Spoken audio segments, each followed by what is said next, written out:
On June 18, 2011, Amy Winehouse took the stage in Belgrade for what would become her final major performance and one of the most painful nights of her career. She stumbled through songs, slurred her words, and forgot entire lyrics as the crowd began to boo. Serbian media called it a national embarrassment, and even government officials described the show as a disgrace. Within days, the rest of her European tour was cancelled so she could recover, but she never did. Just over a month later, on July 23, 2011, Amy was found dead in her London home from alcohol poisoning at the young age of 27. Elsa Koch, wife of Buchenwald commandant Karl Otto Koch, became infamous for her sadism towards prisoners during the Holocaust. Survivors claim she ordered beatings, stole from inmates, and selected those with distinctive tattoos to be killed so their skin could be turned into lampshades, book covers, and gloves. Nicknamed the Bitch of Buchenwald, she was convicted of war crimes, sentenced to life in prison, and died of suicide in 1967. Her name forever tied to some of the most grotesque atrocities of the Nazi regime. This is one of the rarest sights a hiker can ever witness, the Broken Spectre, where your shadow doesn't fall on the ground but appears to float like a giant ghost in the clouds behind you. When the sun hits a bank of mist at the perfect angle, your silhouette gets projected onto the fog and wrapped in a circular rainbow called a glory, creating the illusion of a towering figure surrounded by a halo. For centuries, mountaineers thought this was a supernatural omen since conditions have to line up perfectly for it to happen. Dense fog in front of you, clear sun behind you, and just seconds before the mist shifts and the whole apparition vanishes. Here's one of the rarest friendships ever recorded on camera. A Siberian tiger calmly strolling alongside a goat that was literally thrown inside its enclosure to be eaten. Everyone expected a routine kill like usual, but instead the tiger backed off, the goat stood his ground, and the two formed a bond no one could explain. They wandered the enclosure together like companions, stunning zookeepers as a predator and its intended meal lived in total harmony. After their unlikely bond went viral, the zoo kept them together under close supervision, naming them Timur and Amr. They stayed inseparable for months, sleeping near each other, exploring the enclosure, and even play fighting. But soon enough, instincts kicked in and the two became aggressive toward each other, ending one of the strangest animal friendships ever recorded. This was the moment a diver tried to catch a crab and instantly regretted it. The diver used a pair of tongs to grab a smooth box crab on the seafloor, but before he could take her away, another crab emerged from the seabed and clamped onto her, refusing to let go. Smooth box crabs are known for protecting their partners. When danger appears, mates will often pick up their mates and carry them to safety, hiding them beneath the sand before attempting to defend them from whatever threat remains. Realizing he was watching a mate trying to protect his partner, the diver decided not to separate them. He even rewarded the loving pair with a piece of fish before swimming away. After a bird lost its ability to fly, its owner built a tiny transparent cabin beneath the drone so it could be carried through the air. Videos showed the bird riding inside the custom enclosure as the drone drifted off, allowing it to experience the sky again despite being unable to use its wings. In 2019, a man attempted to rob UFC fighter Poliana Viana while she waited for an Uber in Rio de Janeiro, but she quickly fought back, landing 2 punches and a kick before pinning him down with a rear naked choke until police arrived. The would-be robber was later taken into custody after receiving treatment for his injuries. In honor of the 80th anniversary, these are the most morbid facts about the bombing of Hiroshima. Many people who witnessed the nuclear blast firsthand were blinded instantly. Some were even left with permanent atomic bomb cataracts like this one. When the bomb was dropped, the blast was so powerful that it permanently burned the shadows of objects and people into the ground. A few of these shadows remain imprinted in the Peace of Memorial Museum. The massive destruction of Hiroshima was caused by only a half a gram of matter being converted into energy, about the weight of a butterfly. Some Hiroshima survivors eventually grew black fingernails that looked like this. These fingernails contained active blood vessels and bled profusively when they broke off. If you're a certain distance from a nuclear explosion, you won't die immediately. Instead, you'll get third-degree burns all over your body, and your nerves will be killed so fast that you'll barely even feel it. This happened to a lot of victims in Hiroshima, and when rescuers would grab their arms to help them, their skin would slide off like a glove. The Japanese army had no idea Hiroshima had been bombed until an entire day after it happened. This was because there was no way to communicate with them, since the bomb destroyed all phone lines, telegraph lines, and radio transmitters. They had to literally fly an official out to Hiroshima to find out why they weren't communicating, and he found a city that was completely obliterated. Albert Einstein encouraged President Roosevelt to develop the atomic bomb because he feared the Nazis would make one first. But he deeply regretted this after hearing about the devastation of Hiroshima, and knowing that his discoveries led to the invention of the atomic bomb made him very depressed. Here's a watch found in the Hiroshima rubble that's permanently stopped at 8:15 a.m., the exact time of the bomb's detonation. Godzilla was created as a metaphor for nuclear weapons and was given the appearance of a Hiroshima victim. His atomic breath is meant to symbolize the blasts and devastation of the bombs, and he's covered in keloid scars to depict the brutal body scars of Hiroshima survivors. In fact, those who suffered the most from the bombings were in such horrific condition that people called them ant-walking alligators. According to one account, they were described to be, quote, faceless with their heads transformed into blackened alligator hides with red holes indicating mouths. They had once been human. When the sky exploded, they'd had the misfortune to survive. The alligator people did not scream. Their mouths couldn't form the sounds. The noise they made was worse than screaming. They uttered a continuous murmur like locusts on a midsummer night. One man, staggering on the charred stumps of legs, was carrying a dead baby upside down. None of them survived for long. This was the moment a couple of drunk fishermen spotted a floating whale carcass and thought it would be a good idea to climb on top of it. What they didn't realize is that they were sitting on skin that was already soft and tearing apart, meaning they easily could have fallen straight through and into the whale's guts. Once inside, the collapsing flesh and toxic gases could trap them, suffocate them, or crush them before anyone could help. Additionally, a dead whale is basically a massive rotting pressure tank. As the body decomposes, bacteria inside release huge amounts of methane and other gases that stretch the skin like a balloon. Even a small shift in weight or a tiny puncture can make the entire thing rupture. And this isn't just disturbing or gross, but can even be deadly. In 2013, a dead sperm whale in the Faroe Islands exploded after someone cut into it, killing a man who was standing nearby. In Taiwan in 2004, a whale carcass detonated while being transported through a city, injuring dozens and covering streets in blood and organs. And in Oregon in 1970, officials tried to blow up a beached whale with dynamite, launching massive chunks of blubber hundreds of feet, destroying several cars, and nearly killing spectators. This was the moment skydiving student Christopher Jones suddenly went unconscious during what was supposed to be a routine training skydive in 2014. At around 9,000 feet, his body stiffened and began violently seizing in freefall, his head snapping back as he lost all control, tumbling through the air with no ability to deploy his parachute. Realizing what was happening, instructor Sheldon McFarland chased him down midair, fighting the wind and closing the distance with mere seconds to spare. McFarland eventually managed to grab Jones, stabilize his limp body, and pull his ripcord just in time, preventing a horrific fall that would have instantly been fatal. If you're a bad person who's afraid of heights, here's a sneak peek of what hell looks like. During a sudden storm at Six Flags Mexico in August of 2024, riders on the Sky Screamer swing ride found themselves trapped nearly 250 feet in the air as heavy rain and strong winds moved in. Instead of descending, the ride's automatic safety systems activated and locked the chairs in place, leaving passengers suspended high above the park with their legs dangling as powerful storms intensified around them. For roughly 10 minutes, riders were forced to remain exposed to the storm with no control over the situation, unsure of what would happen next or if the ride would be struck by lightning. Eventually, the ride was safely lowered once conditions stabilized and no physical injuries were reported.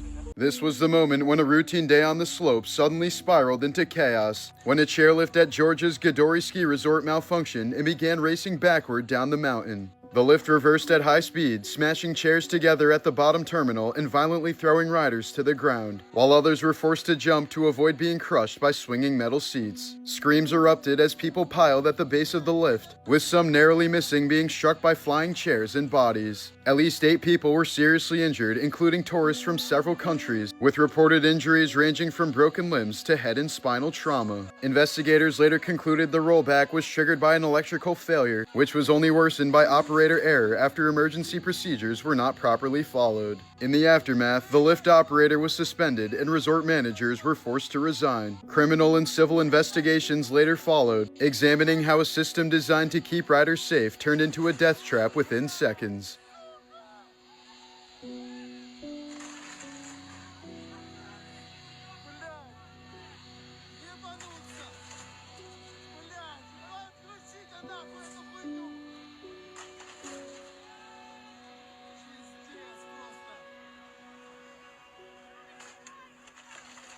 So, where the hell is Savannah Guthrie's mom? Nancy Guthrie, the 84-year-old mother of Today Show host Savannah Guthrie, was last seen when her family dropped her off at her home in Arizona on the night of January 31st, 2026. By the following morning, she was gone. Concern quickly grew when she failed to show up for church on Sunday morning, something her friends described as highly out of character, prompting them to contact her family. Inside her home, her car, phone, and daily medication were all left behind, a detail investigators described as especially alarming, considering her limited mobility and reliance on those medications. Police stated she had no history of wandering, confusion, or cognitive decline, making it highly unlikely she would have left on her own, especially at night. Despite the apparent urgency of the situation, there were no publicly reported signs of forced entry or a struggle, only deepening the unease surrounding how she disappeared without a trace. Investigators later described the scene inside the home as very concerning, saying they believe she didn't leave voluntarily and that the case should be treated as a potential crime. Authorities have since collected DNA evidence, involved multiple agencies, and are reviewing tips and nearby surveillance footage, but as of now, no suspect or confirmed lead has been announced.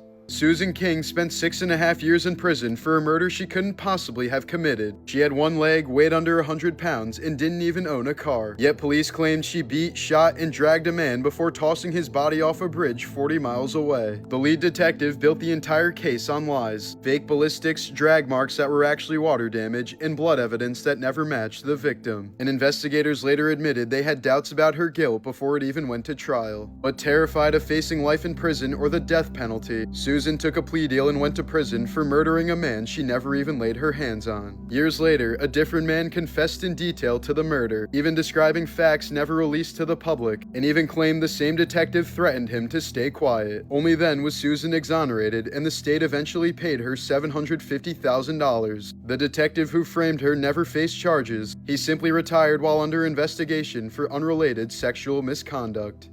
In 2022, in Rockdale, England, police were searching for 18-year-old Joshua Dobson, who was wanted for stealing a car, driving while disqualified, and failing to pay for fuel. When police arrived at his home to arrest him, they found no sign of him, but they noticed a giant teddy bear sitting in the room that appeared to be subtly moving as if it were breathing. Suspicious, police approached the stuffed animal and discovered Dobson hiding inside of it, having cut it open and climbed inside in an attempt to evade capture. He was immediately arrested at the scene and later sentenced to 9 months in prison for the offenses. In 2023, 44-year-old Shikundi Tati of Maryland was arrested after police say he disguised himself as a woman to gain access to women's locker rooms at various gyms across the region. Investigators allege he secretly recorded women while they showered, using the disguise to avoid suspicion. The case came to light after gym members reported consistent suspicious behavior, leading to an investigation that uncovered the hidden recordings and led to his arrest. This man was forced to wear a wig his entire life for one of the most disturbing reasons imaginable. In 1927, 5-year-old Vertus Hardiman was taken with several other black children in rural Mississippi to what parents were told was a harmless treatment for scalp ringworm. Instead, physicians connected to the U.S. Public Health Service exposed the children to massive amounts of radiation in an experiment that blasted their scalps with X-rays powerful enough to destroy hair follicles. Soon afterward, the children reportedly suffered agonizing burns,